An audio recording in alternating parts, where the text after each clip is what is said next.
त्यांनी सांगितलं की 3 पक्षांचं सरकार असल्याने नॉर्मल डिलिव्हरी होत नाही, वेळ लागतो. याचा राज्यकारभारावर काय परिणाम होतो? नॉर्मल डिलिव्हरी जेव्हा होत नाही तेव्हा त्यांनी जे स्त्री रोग प्रसूती तज्ज्ञ असतात त्यांचा सल्ला घेतला पाहिजे.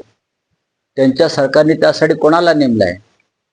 अलीकडे भाजप सरकार हे प्रेसिडेंट ट्रम्पचा सल्ला घेते अशा अनेक प्रकरणात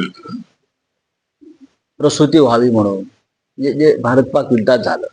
तर तसे देवेंद्र फडणवीस अमेरिकेच्या वकालतीचा सल्ला घेतात का? तिथे कोणी आहेत का गायनाकॉलॉजिस्ट वगैरे? तर त्यांना पाहावं लागेल.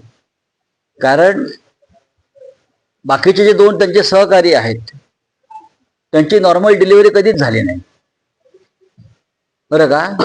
त्यांची नॉर्मल डिलिव्हरी कधीच झाली नाही किंवा ते वांझच आहेत, त्यांची डिलिव्हरीच होणार नाही. पण भारतीय जनता पक्षाला दुसऱ्यांची पोरं खेळवायचा हौस आहे. ते दुसऱ्यांची पोरं पाळण्यात घेऊन ते माझी पोरं म्हणून जे सांगतात तरी त्यापासून दूर राहिलं पाहिजे.